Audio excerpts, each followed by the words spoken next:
You're watching the Adventist Asia Podcast, the official podcast of the Southern Asia Pacific Division headquarters of the Seventh-day Adventist Church. And the Lord said, I've set you apart. Now we have a church in that care group. We're bringing you inspirational stories and insightful interviews from across our diverse region. Hear from our church leaders, mission pioneers, and everyday believers as they share their journeys of faith and service. In the process, she was baptized. Find us on Facebook, Instagram, and X for updates and behind-the-scene glimpses. Subscribe to our podcast on Spotify and YouTube and never miss an episode.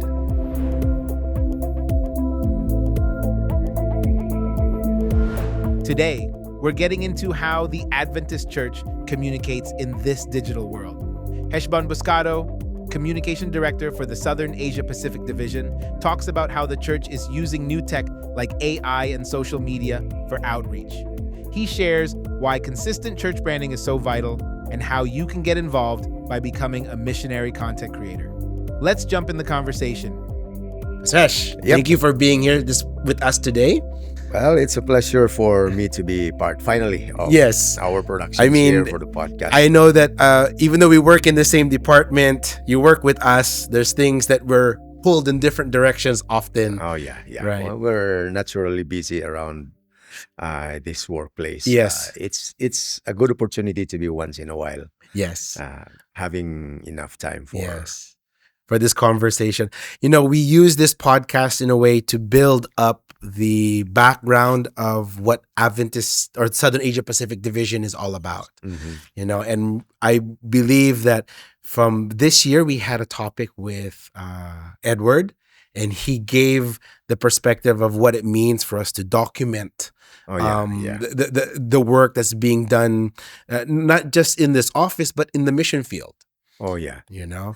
Yeah, of course there are hundreds of stories out there that others might wonder why don't a lot of people know what's going on in our places. Of course, they will not have any idea what's going on because they are not being written about. Correct. So that's a problem. Yeah, and in another podcast with Renee, she was focused on our data.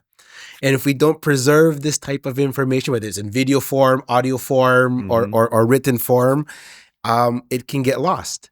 And then the people in the future have nothing to look back on. Like, what happened in 2025? Yeah, there's no way, unless we are able to preserve things like this. Yeah. And that's going to be to our advantage. Yeah.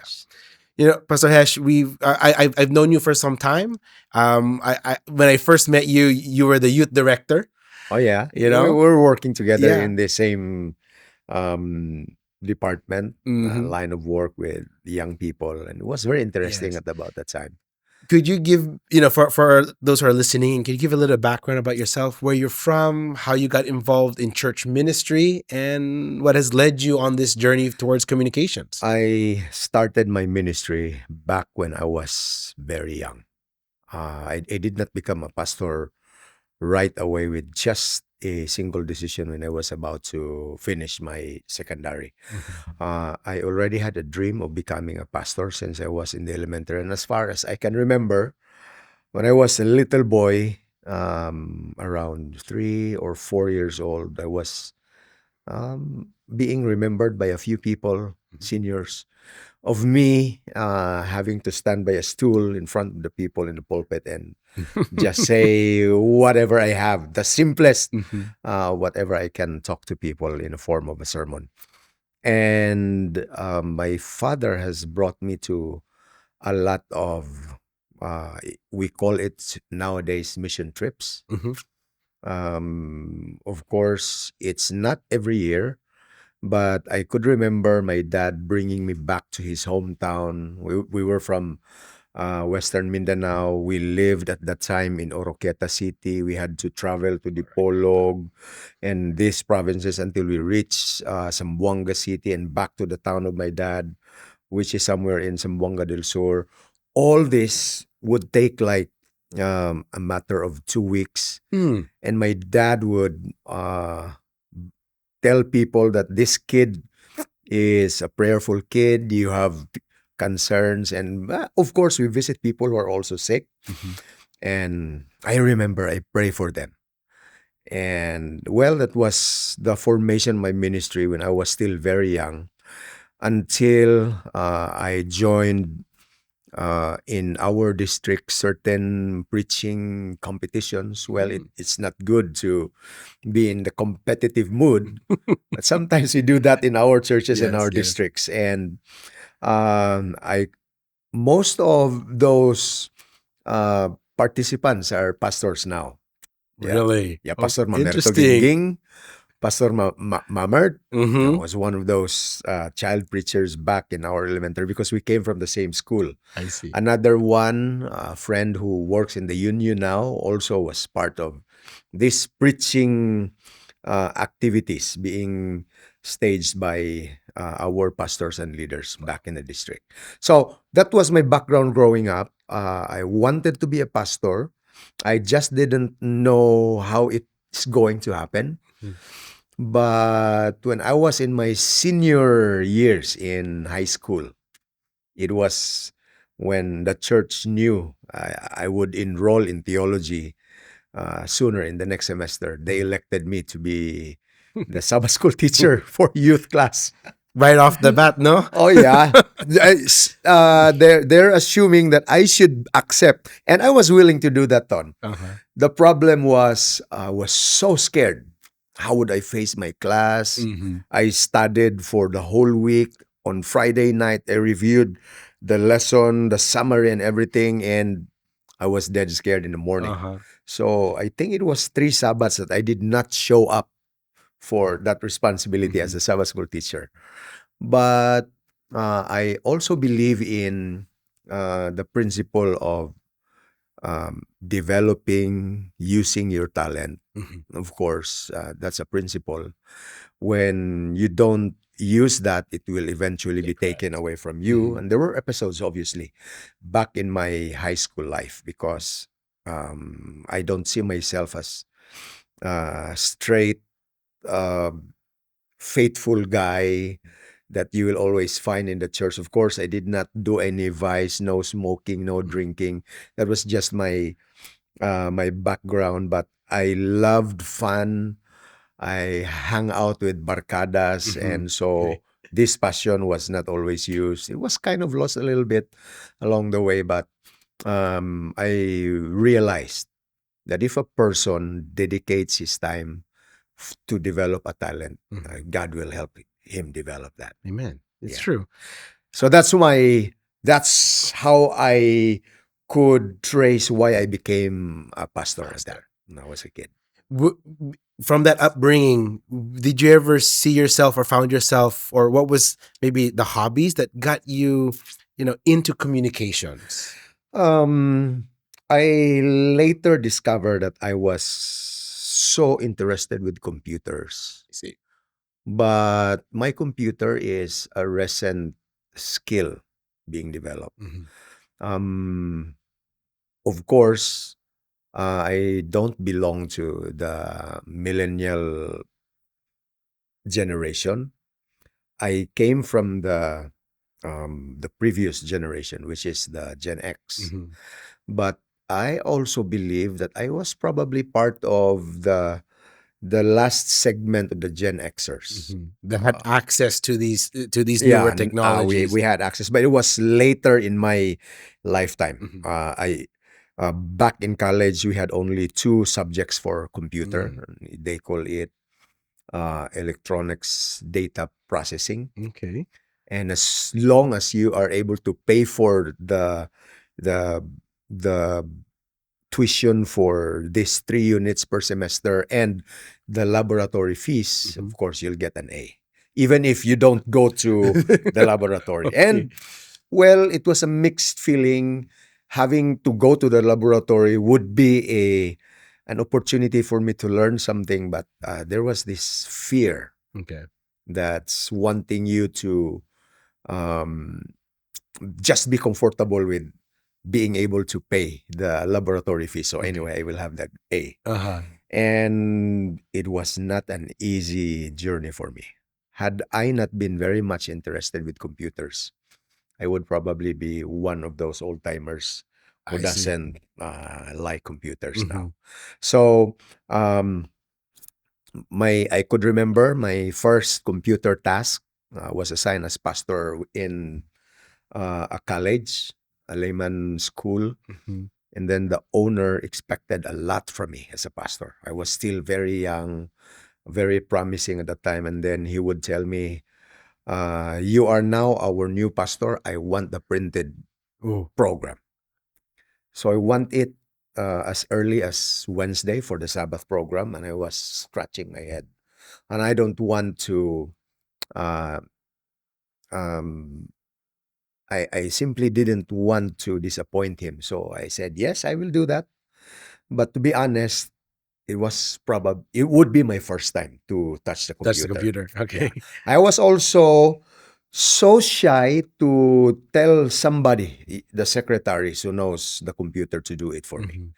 So they gave me a computer set, and then it was placed in my office, and I was doing overtime. Wednesday came, I could not produce the printed program. Friday came, and the owner was already exacting from me. Where's the program? Why aren't you able to produce that? And I told him I was doing some tweaks, like the layout and Mhm. something like this. By God's grace, I was able to print at 4 o'clock in the morning, the first page. Okay. It was not easy, Ton. Mhm. And well, that was how ignorant I was. And then eventually I had the opportunity years later to work with the Philippine Publishing House in Mm. the old campus in Baeza. Mhm. So it was a hard experience as well. I cried a lot. And when it's your first time to be working so far away from home, Mhm. you miss your family, mixed with the difficulty of the computer, and computer back in the year 2000. Mhm. Although there was already internet, internet was beginning to be developed and used by people. Most of the programs in 2000 were DOS based, Yeah. not Windows. Yeah. So you have to learn the shortcuts, Mhm. the F1 up to Yeah. F12, and Because the mouse wasn't that good. I mean, you had the ball, yeah, but you couldn't do every. Yeah, you there had was the the mouse, shortcuts. but you Yeah. just don't have the privilege right now, like just clicking the save button, all these other options. You have to do it on shortcuts. And I really cried a lot. In my first 3 days, over my meal alone. Hmm. Yeah, it was not easy because all my job that I did, my first editing responsibilities were lost. Mm. I did not save them. Ouch. Oh yeah. Ouch. But today we have autosave. Oh, we have autosave once you're doing that online. And yeah, this is not bragging, Ton. It took me like around 3 months Mhm. to be friends with the computer.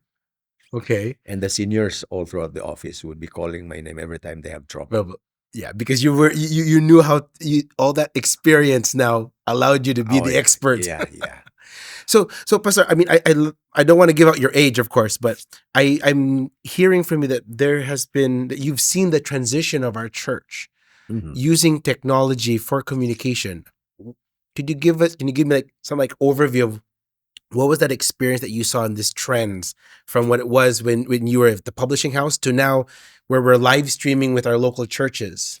Well, the way I describe how our church progresses is that it's taking our church very long to adapt with technology. It's probably because there is this natural resistance, and we cannot avoid the conservatives uh, trying to label anything about technology, about advancements, gadgets, internet as evil, Yeah. naturally evil. Of course, there are evil things there, but it took us a while, like using the print opportunity Yeah, the printing press was developed very early, and I think it took us like um, a lot of decades before we went to the printing industry. Yeah. And of course, we excelled there later. Mm-hmm. And then we used radio, although we were not that first church to use the capability of and the potential of radio ministry. And we're still using that even today. We're we're converting a lot of people to the church because of the Yeah, radio because it's reaching out. ministry. Mhm. Then we went to the TV, to the internet. We're developing, but it's taking us a lot longer before we would be able. Now, I could describe our church. Speaking of the current trends, Yeah. we seem to be trying to do our best to maximize, like the use of AI. We're into it already. The use of uh, social media, the use of the gaming technology, and all that the internet could offer. Mhm.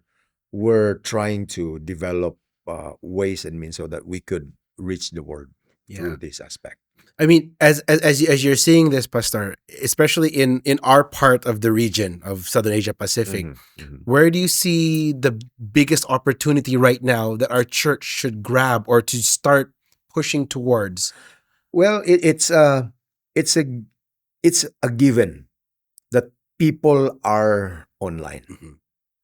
And this is a big mission field, and I think we're doing our best as far as the division is concerned to try to reach people wherever they are. Mhm.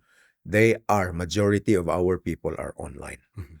whether they're members of our church, although our church members may have a wealth of resources that they can get from a lot of production centers. Mhm. But this potential of reaching the non-members of our church is very big. Mhm. So that's the challenge now. Instead of trying to create contents that will malign other religious organizations, which is Mhm. very common Yeah. in the setting of the Philippines because we are very Christian as a country, unlike other countries outside the Philippines that uh, you have to deal with non-Christians, the Mhm. Buddhists, the Islam, Yeah. the Hindus. So it's a different um, platform. It's a different um, mission field. But yeah, the point here is we have a big potential of having to create contents that Yeah. will reach these people to Yeah. inspire them and make them see that Jesus and His church exists. Yeah, I'm going along here with, and I heard that you're pointing out that there's different people groups that we want to reach, Mhm. and our church lately has adopted, and even here in our division, we've adopted sort of like this category of audience types.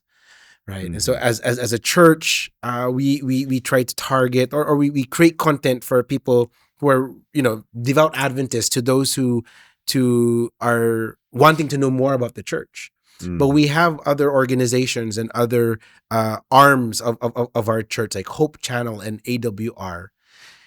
How do you see our branding work as a church and as different entities? How's the communication laying out that type of brand identity? Well, in the recent years, we have heard about the brand alignment Mhm. of our church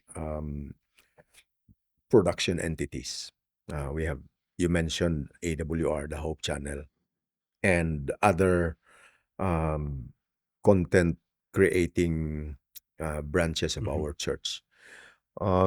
They are, of course, mandated to create content that will reach not only the members of our church, because these are our missionary arms, Mhm.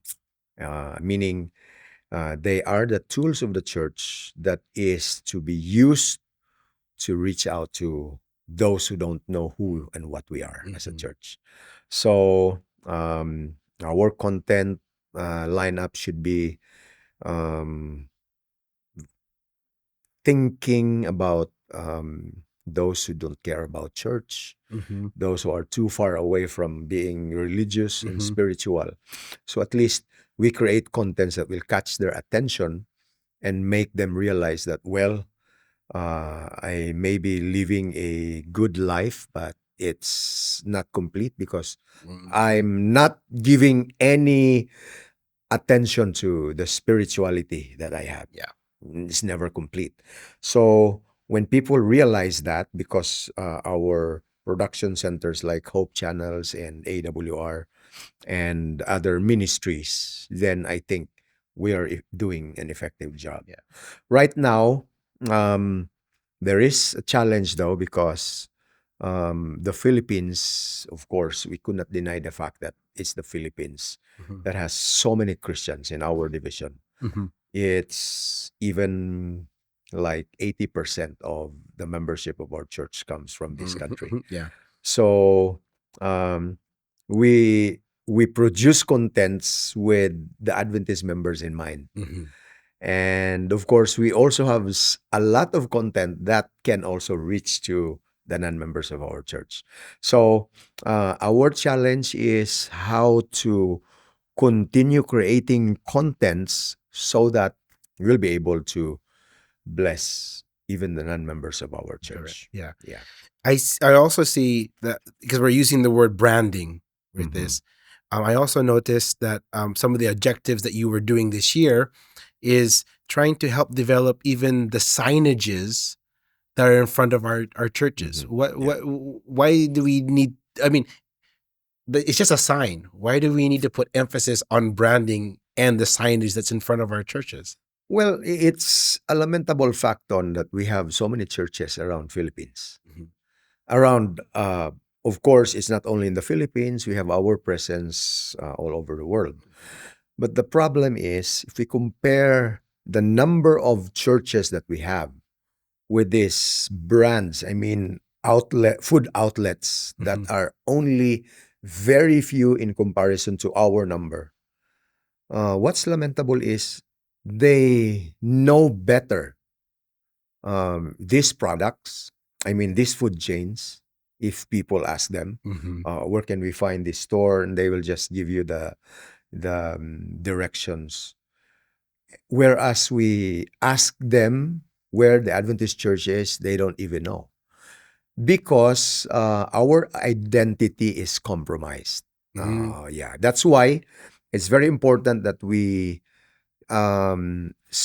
intensify our branding system, our identity system, like our sign, our logo, our name. It has to be uniform. It has to be something significant that when a person sees that sign wherever they are, they could identify it as our organization. So we're encouraging our churches, our organizations, unions, and conferences and missions to start implementing these projects. And it's very inspiring to know that a lot of our organizations are very much cooperative. Yeah. And it's also, now we're seeing a big, significant change. One day, our churches will be identified as this organization because of this particular signage system. Because I think putting value into that, our church has existed for some time already, and that logo means something, Oh yeah. and not just that it means something on a marketing scale. I mean, it has meaning to it. It has theology depth to it. And when people see that logo, it's also my dream that they see who we are, not just as a building, but they see that the way that we do mission, the way that we do outreach, it's all part of that branding that is placed in front of our churches. The way people see the lifestyle of the members of our church, it makes a difference, actually. Yeah. I mean, just thinking about that, I mean, it's realizing to me that, we're supporting the updating or the how should I say it? The development of the brand in front of our church, but as you just said, we also carry the brand of our church by how we live our Oh, lives. yeah. Our actions will easily be associated with Yes. the sign, the logo Correct. that we're Yeah. using. Oh, that's an Adventist. Mhm. And by that in itself, when people know this building, this entity to be an Adventist because of the logo or the sign, then we have already accomplished something. Mhm. And then people will begin to associate that with basically with our lifestyle. And we can't blame people when they describe us right away as, oh, those non-pork eating guys, Mhm. no seafood guys, guys that go to church on Saturday. Of course, that's how they know us, but they need to discover what's really the core value that we have. Mhm. People need to realize that if you belong to this church, you're living a life that is great in quality. You have hope for eternity while living here. People will see that these guys are peace loving. They're looking at a brighter future ahead. They're taking care of their bodies. They're generally happy. They are productive. They are cooperative. They're peace loving people, and that's the kind of Correct. brand Yes. that we need to project to Yes. others. So it's not just us putting up the sign. It's not just that. So I'm saying it's our collective work that we do together. Yeah, That yeah. process. Just a change of topic here, Pastor. Because we work in the communications department. What is our support for, or in terms of our decision making, of course, but what type of resources and support do we do to help the local church in their in the mission field or in their ministry? What aspects or what are those resources that we have? You're probably like me and you wonder what the other Adventists are doing in our region, how they share the love of Jesus where they are. I'm always looking for inspirational stories like that. That's why I frequent AdventistAsia.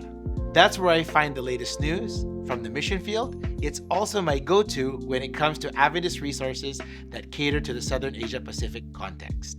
Did you know that you can also get the Adventist Asia stories straight into your inbox? Just sign up for the newsletter and receive regular updates on the mission work here in the Southern Asia Pacific Division. Go to AdventistAsia for real-time, up-to-date news and resources, or sign up for the newsletter so you can get inspirational stories straight to your inbox. Now, let's get back to the conversation. Well, we do massive trainings, I believe. We have a big challenge and barrier to the ministry that we have in this unique regional setup. The office is situated in a very strong Christian country. We're in the Philippines, but we have to look at 10 other countries outside the Philippines, and most of them are non-Christians. Although our work is thriving in these places, one of the challenges that I have noticed right away is the barrier of communication.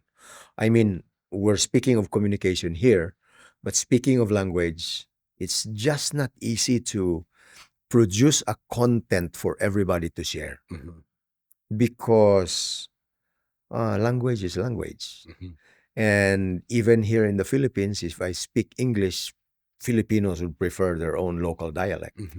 How much more for the Thais, the Indonesians, the Malaysians, and other people. Of course, there are people who would appreciate if we do English content. Singapore will appreciate that. And of course, in the Philippines, that's our mode of communication. Most can understand.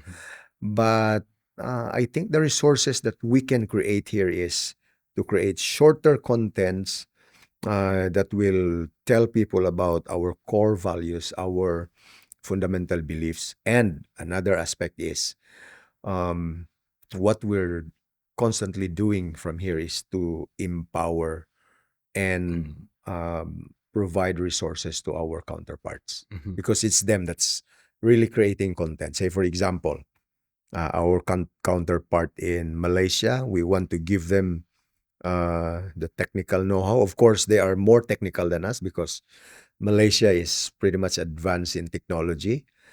But speaking of um, the technicalities and the contents that we create, we can share to them and allow them to benchmark with the best practices that we have. And aside from empowering our local production centers, we share to them our strong bond and friendship to inspire them that whatever is possible to these countries that are already experienced will also be applicable and possible to them. Yeah. So that's the resources that we want to provide. You were touching there, Pastor, that people are creating content, right? Is this only meant for church organizations, or how can a regular church member, someone who has a skill set, how could they be involved in making content that would amplify our beliefs or our Christian lifestyles? Well, it demands a lot of work and supervision by our local pastors. Our trust to our local pastors is that high. They are being trusted by our local conferences. They are, I don't want to say the word hire, but they are being called by the conferences to serve as pastors to our local churches, to our districts, because of the trust that we have for them. So speaking of this biblical contents, they need to work with their pastors. We have a lot of talented young people out there. They know how to use their cameras. They know technical aspects of production. They know how to intensify the quality of the video and the audio, and they know how to edit, use these apps for editing. That's already a potential, but they need to work with pastors. Pastor, how about these reels? What can you say? Is this aligned with the core values and fundamental beliefs that we have as a church? Of course, the pastor can tell them, can help them. And there are also pastors nowadays that are into content creation. We appreciate them. We just wanted to give a friendly and yet stern, firm warning and reminder that it's not just the day-to-day contents that may be relevant to others, like the worldly content creators are doing, that our pastors should do as well. They have to be very careful. Because sometimes we will forget that we incorporate in our content creation, I mean our online presence, with merely eating our meal and making it as our content. I think that's not ministry. Unless, of course, the meal that you are promoting is something that will be very good for health. It will give you more vibrancy and vitality because you're eating that, and that's acceptable. But if you're just eating in front of your camera and just doing nothing, that is something that we don't discourage our pastors doing. There are, of course, sensible pastors in the field that are doing great content. And we appreciate them, and we encourage them. Of course, there's a different feeling nowadays when you are popular online. We can't avoid the sensationalism of people seeing you because they have seen you on screen. It's really different. And that's the motivation most of our pastors are doing. But they need to be responsible. They need to know the content that is missionary in nature. Correct. Something that will inspire people, will introduce people to the church, and most especially to our relationship with Jesus. I like that point of view, Pastor, or your perspective. You see, when we create content, whether as a pastor or a local member, sometimes maybe we're thinking that we're making content because this will make us popular or will make us, a sensation. when we should be looking at our content to see how will our content meet the needs of those that we want to reach out to. Yeah. Because I see that a lot when we get to travel. There is this feeling that I make a content, or I make a video, or I make an article or a post that's supposed to reach the whole world. But I like when I see a pastor contextualizes certain things. So it's about what's maybe what recently happened locally, or something that is important to a smaller group of people that you are targeting to. Yeah. That I think is better ways of planting that seed of who we are as Adventists, or Yeah, something that you can draw lessons, spiritual lessons out of a situation that you're talking about. yes. There's nothing wrong with creating content from different settings, like you just mentioned. But you need to be sure that that content is drawing people to Jesus. Yes. With our members who are influencers and content creators, our encouragement to them, of course, they're doing it on a personal purpose, and they have gained good attention and followership from people. That if it's possible, they begin to transition from being a mere popular content creator to becoming a missionary content creator. Yeah. Because their contents are personal, it's about their life or about their advocacies. And there are content creators that we have, members of our church, who realize that the moment they begin to transition to being a missionary content creator, their views just shoot up. And some of them are very much amazed, and they are beginning to make a commitment that they will do it for the Lord. Yeah. Of course, they're earning money, and we're happy for them. But it's not impossible for our content creators who have inspired a lot of people to be able to transition their passion to making themselves becoming missionary content creators. And that's how we become, this term that's used with the church, centers of influence. Our personalities, our online personalities, they become influencers in a sense that bring people to meet Jesus, and hopefully eventually come and visit our church or become part of our church family. Yeah. Pastor, what would be your encouragement to those who are active on social media? Because I think this is where we're leading towards, and it's probably the easiest platform for anyone to get engaged with.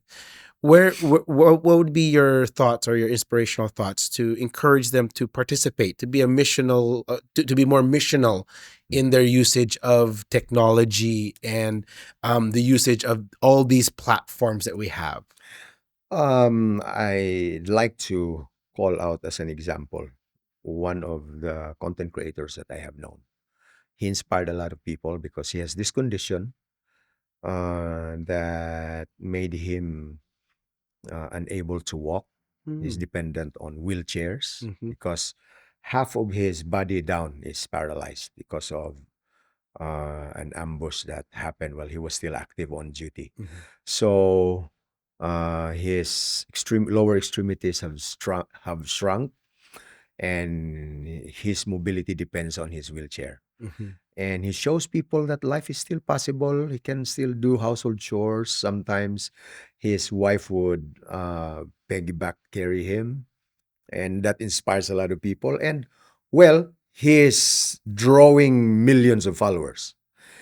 And one thing I like about this guy is when it's weekend, he is very open to greeting people, Happy Sabbath, FB friends, something like that. And his followers are not all Seventh-day Adventists. People who would like to be inspired by his story, and then eventually they will ask the question, "Oh, so you're an Adventist? You go to church?" And he would explain that to people. And of course, it's a personal vlog to inspire others. He even reaches to people of the same condition as he is. meets them, make it as part of his content, inspire people, and then the more of his followers are inspired by his advocacy.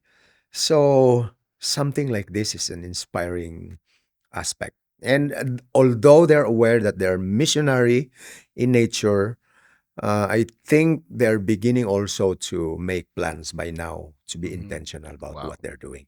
And of course, to those who are still not recognizing the potential of them as effective influencers, to try to give their talent to the Lord. Mhm. Yeah, it's not easy.